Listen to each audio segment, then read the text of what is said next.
Hello dear students, today we study about wildlife. Wildlife, as you saw, refer to all the non-domesticated animals found in areas. यहाँ पर आप जो wild life की हम बात करें तो वाइल्ड लाइफ क्या चीज़ है, तो आपका जो इतने भी नॉन डोमेस्टिकेटेड जो एनिमल्स हैं जो आपके फॉरेस्ट एरिया पे या फिर जो नेचुरल वेजिटेशन में जो एनिमल्स पाए जाते हैं हम उसको refer to wildlife. Then it comprise all types of animal like mammals, reptiles, amphibians, birds and insects. यानी किसी भी टाइप के जो चाहे वो आपके छोटे से मैमल आपका इंसेक्ट हो या फिर बड़ा सा बड़ा जानवर हम मैमल्स रेप्टाइल्स लें, एम्फीबियंस, यानी डिफरेंट टाइप के जो डिफरेंट जो कैटेगरीज आते हैं हमारे जो एनिमल्स के, तो किसी भी टाइप का हो जो आपके कहाँ पर नॉन डोमेस्टिकेटेड है और जो हमारे जो नेचुरल वेजिटेशन में फॉरेस्ट एरिया पर पाए जाते हैं वो सब हमारा वाइल्ड लाइफ होगा. अब नेक्स्ट यहाँ पर wild life is an important resource, यानी वाइल्ड लाइफ है हमारे लिए बहुत ही इंपॉर्टेंट रिसोर्स है. कैसे, हाउ, तो animals maintain the ecological balance in nature, यानी हमारा जो एनिमल है वो इकोलॉजिकल जो बैलेंस है उसको मेंटेन करके रखता है, बना के रखता है. वो कैसे, तो birds feed on warm and thus protect crop from such pests. Birds like vultures and crows feed on dead animals and thus act as scavengers.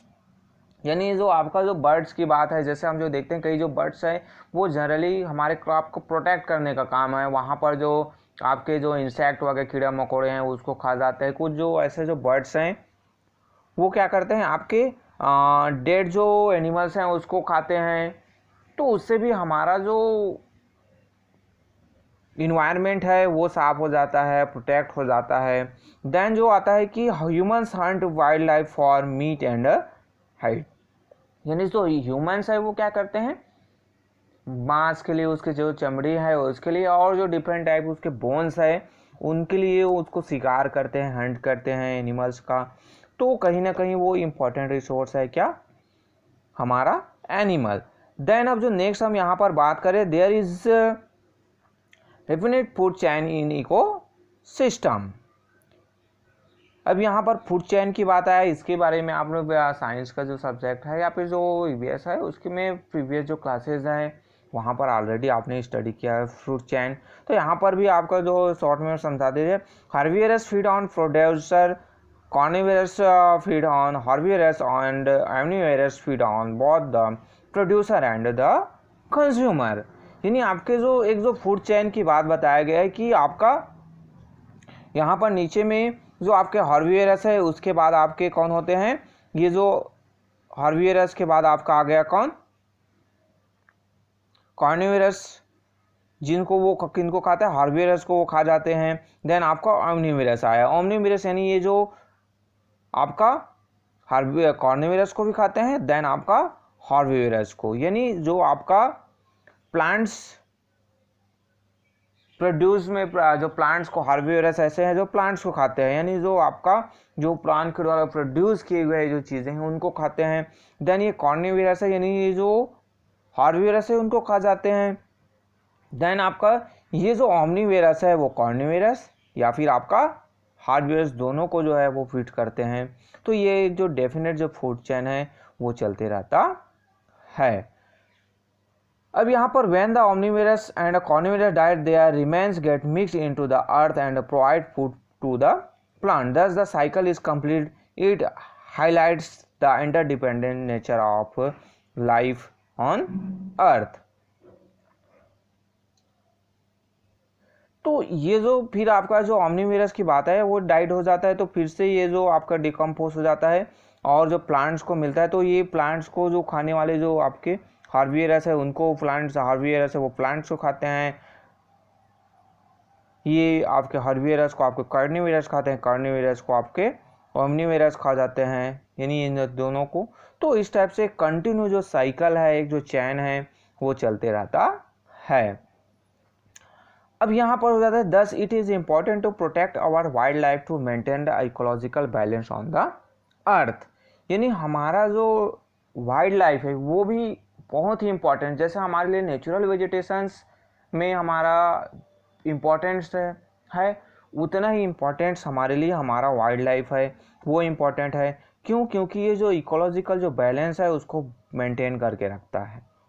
तो इसलिए हमारा इम्पोर्टेंट जो पॉइंट आ जाता है कि कंजर्वेशन ऑफ वाइल्ड लाइफ, यानी हमें संरक्षित करना है, सुरक्षित रखना है किसको? हमारे वाइल्ड लाइफ को। तो over the year there has been a significant degradation on depletion of wildlife all over the world. Changes in climatic condition and human interference have caused the loss of natural habits of animals।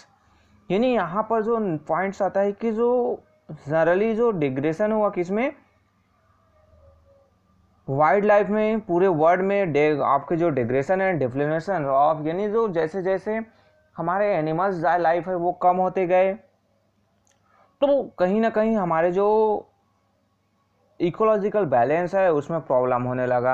Generally हम जो देखते हैं हमारे जो plants है, natural vegetation है, उसको clear करते गए, डिफॉरेस्टेशन हुआ, तो उसका क्या रिजल्ट आया कि जो हमारे जो एनिमल जो लाइफ है, वाइल्ड लाइफ है, वो धीरे धीरे डिग्रेड होने लगे, उसमें कमी आने लगी। और जो उनके जो हैबिटेशंस है, यानी जहाँ पर वो रहते थे, वो अब वहाँ जंगल ख़त्म हो गया, तो वो अब जो गाँव जो है, शहरों में जानवर जो है वो आने लगे और जो लोगों को हार्म पहुँचाने लगे। Indiscriminate falling of trees in the forest had led to the migration of several species of animals। जैसे मैंने आप ही बताया कि वो जो है माइग्रेट होकर एक जगह दूसरी जगह चले गए, जो गाँव में, शहरों में, यानी रिहायशी इलाके में जहाँ पर ह्यूमन हैबिटेशन है वहाँ पर वो आने लगे, और फिर हम उसका शिकार करते हैं, उसको मार देते हैं। तो यहाँ पर कुछ जो जैसे animals and birds like tigers, lion, elephants, deer, black buck, crocodile, rhinoceros, snow leopards, ostrich and peacock are poised for their hides, skin, nails, teeth, horn and feather। अब यहाँ पर बहुत सारे जो एनिमल्स हैं और बर्ड्स हैं उसका शिकार किया जाता है, उसको मारा जाता है उसके स्किन के लिए, उसके जो नेल्स हैं, उसके बाल हैं, उसकी स्किन है, यानी डिफरेंट उसके बोन्स हैं, इन सब के लिए डिफरेंट जो एनिमल्स हैं उनका शिकार किया जाता है। जैसे आप लोग भी जानते हैं कि जो लोग हैं जंगल, बच्चे जो हैं, स्टूडेंट, पेरेंट्स जंगल एरिया में रहते हैं, तो वहाँ पर भी आप लोग भी शिकार करने जाते हैं, किसके लिए? मांस के लिए, या फिर और कुछ जो डिफरेंट जो प्रोडक्ट है उसके लिए आप जो है शिकार पर जाते हैं। उसके कारण से ये जो एनिमल्स हैं उनके जो नंबर ऑफ एनिमल्स वो धीरे धीरे डिक्रीज होने लगे हैं। There is a thriving illegal market for this goods in various part of the world today. As a result many species have become vulnerable or endangered and some are on the verge of extinction। अब यहाँ पर की बात आया कि जो बहुत सारी जो स्पीसीज हैं या तो इंडेंजर्ड या फिर समाप्त हो गए, लुप्त हो गए, या फिर कुछ जो है समाप्त की कगार पर हैं। बहुत सारे जो एग्जिट हो गए हैं, एग्जिंक्शन के समय पर, यानी वो जो लगभग समाप्त होने वाले हैं। कुछ जो हम जो देखते हैं अभी, जो एक जो गिद्ध आता था, बहुत सारे बच्चे उसको रियल में देखे नहीं होंगे, इमेज में देखते हैं। आपका जो टाइगर की हम बात करें वो भी लगभग, हमारे जो बब्बर सेट जो हम बात करते हैं, जो शेर है वो भी हमें दिखाई नहीं देते। यानी मैक्सिमम जो एनिमल्स हैं वो हमें अब जंगलों में देखने को नहीं मिलता है। अब रीज़न क्या है इन जो जानवरों के समाप्त होने का? तो indiscriminate mining, deforestation, soil erosion, construction activities, forest fire, failure of rains, earthquakes, tsunamis and landslide are some of the human-made and natural factors which led to the extinction of wildlife। यानी ये कुछ जो चीज़ बताएगी, indiscriminate mining की बात है, यानी खदान ऐसा है कि जो वहाँ से जो मिनरल्स वो निकाल रहे हैं, तो उसके आसपास का जो इन्वायरमेंट है, वहाँ का जो नेचुरल वेजिटेशन है वो डिस्ट्रॉयड हो जाता है। डिफॉरेस्टेशन, पेड़ पौधे कट गए तो एनिमल्स, वाइल्ड लाइफ नहीं रहते वहाँ पर। सॉइल इरोजन होने से मिट्टी इरोडेट हो जाता है, तो वहाँ पर जो प्लांट्स हैं इनसे ग्रो नहीं कर पाते। कंस्ट्रक्शन एक्टिविटीज़ है, घर बनाए, बिल्डिंग्स बने, आपके जो फैक्ट्रीज लगे, इंस्टीट्यूशन हुए, तो वहाँ से वो आपके क्या हुए, प्लांट्स खत्म हो गए, फॉरेस्ट फायर, जंगल में आग लगे, तो वहाँ से जो जीव जंतु है वो भी नष्ट हो जाते हैं। फेलियर ऑफ रेंस नहीं आए आपका, तो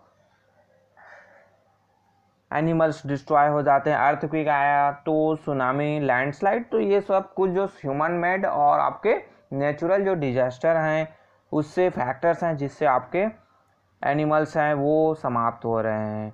there is a urgent need to control this situation, तो हमारे लिए बहुत ही ज़रूरी है कि हम उसको कंट्रोल करें, हम, ताकि हमारा जो वाइल्ड लाइफ है वो सुरक्षित रहे और हमारा इकोलॉजिकल जो बैलेंस है वो बना रहे। अब इसी के लिए कुछ जो है प्रयास किए गए हैं। क्या किए गए हैं? ताकि हमारा ये जो वाइल्ड लाइफ है उसको प्रोटेक्ट किया जा सके। तो इसी के लिए आपका क्या किया गया, कहीं पर आपके प्रयास जो किए गए जिसमें आपके national park, wild life sanctuaries है वो इस्टेब्लिश किए गए हैं, ताकि बेहतरी के लिए, उसके लिए आपके प्रोटेक्ट करने के लिए, उसको सुरक्षित रखने के लिए गवर्नमेंट के द्वारा आपके national park, wild life sanctuaries, biosphere reserve है वो क्रिएट किए गए अलग अलग जगह पर, अलग अलग। यहाँ पर एक्सप्लोर सम मोर में आप उसको स्टडी पढ़ सकते हैं कि कौन से जो एक टाइम में कौन सा एक्ट इंट्रोड्यूस किया गया, यहाँ पर भी एक्सप्लोर सम मोर दिया गया है। तो ये जो आपका प्रोटेक्ट करने के लिए क्या, फर्स्ट जो नेशनल पार्क जो क्रिएट किया गया, जिसमें आप जो देख सकते हैं नेशनल पार्क की बात किया गया, तो यहाँ पर ये जो क्या होता है आपका लार्ज एरिया है, large area of land preserve is in its natural state as public property, and there are laws that protect the wildlife in the park। यानी ये जो एरिया है प्रिजर्व, यानी जो पब्लिक जो प्रॉपर्टी है या फिर जो नेचुरल जो वेजिटेशन है उसको प्रोटेक्ट करने के लिए वाइल्ड लाइफ पार्क बनाया गया है, यानी पेड़ पौधों, जंगलों को सुरक्षित रखा गया है और वहाँ पर जो ह्यूमंस के द्वारा डिफरेंट जो एक्टिविटीज़ है उसको बैन कर दिया जाता है। वाइल्ड लाइफ सेंचुरीज की बात है, is a vast area set aside by the state to protect characteristic wildlife, specially migratory bird communities, और टू प्रोटेक्ट थ्रेटेंड एनिमल्स और plant species. All forms of hunting, killing और capturing of wildlife are prohibited except for scientific research authorized by the government। तो ऐसे जो migratory जो bird, यानी जो प्रवासी जो पक्षी है या फिर कुछ जो ऐसे जो एनिमल्स जो समाप्त होने वाले हैं, तो उसके लिए कुछ स्पेसिफाइड जो एनिमल्स स्पीसीज है उनके लिए जो वाइल्ड लाइफ जो सेंचुरीज है वो क्रिएट किए गए हैं। बहुत सारे जो फॉरेस्ट एरिया है उसको कवर किया गया है, उसको प्रोटेक्ट किया गया है। यहाँ पर जो ह्यूमन जो एक्टिविटीज़ है वो पूरी तरीके से बैन होता है, ओनली जो साइंटिफिक रिसर्च है उसके लिए यहाँ पर अलाउ किया जाता है। देन आपका नेक्स्ट जो आता है आपका बायोस्फीयर रिजर्व की बात किया गया है। तो biosphere reserve are specially protected natural areas which are zoned according to the intensity of human activity. अब यहाँ पर बायोस्फीयर रिजर्व की बात है तो उसमें जो अदर जो डिफरेंट जो एक्टिविटीज़ हैं उसके लिए स्पेशली जो एरियाज़ है वो क्रिएट कर दिए गए हैं, ताकि आपके कुछ जो एक्टिविटीज़ है उस पर्टिकुलर जोन में किया जाए। जैसे यहाँ पर कोर जोन की बात हुआ, तो कोर जोन में देखेंगे तो human interventions, free for human intervention, यानी वहाँ पर किसी भी प्रकार का आपका ह्यूमन का इंटरफेयर नहीं होता है, वहाँ पर ह्यूमन जा ही नहीं सकते हैं। देन जो बफर जोन की serve to protect the core zone for harmful impact and issues only for forest research, यानी जो बफर जोन, यानी ये जो सेंटर वाला जो को आपका हुआ, ये कोर हुआ जहाँ पर कोई भी ह्यूमन एक्टिविटीज़ पूरी तरीके से बैन है, यानी ये आपका कोर जोन, तो यहाँ पर ह्यूमन एक्टिविटी पूरी बैन है। देन ये आपका जो बफर जोन आया, इस जोन में आपका क्या है कि यहाँ पर जो ओनली जो फॉरेस्ट जो रिसर्च है उसके लिए ह्यूमन इंटर हो सकते हैं, यानी फॉरेस्ट रिसर्च यहाँ पर कुछ कर सकते हैं। देन आपका ट्रांजिट जोन होता है, इसमें आपका ये जो थर्ड जो जोन है आपका ट्रांजिट, जहाँ पर जो कुछ जो वहाँ पर जो रहने वाले जो ट्रेडिशनल जो पीपल्स हैं, वहाँ के जो इंडिजिनस जो पीपल्स हैं, उनको अलाउ किया जाता है कि वहाँ पर जो है कुछ जो एक्टिविटीज़ है, चाहे कुछ जो फॉरेस्ट जो प्रोडक्ट है वो इकट्ठा करने हैं वो वहाँ पर कर सकते हैं। कुछ जो एग्रीकल्चर जो इनके जो नीड्स है, यूजेस हैं, वो एग्रीकल्चर रिसर्च है,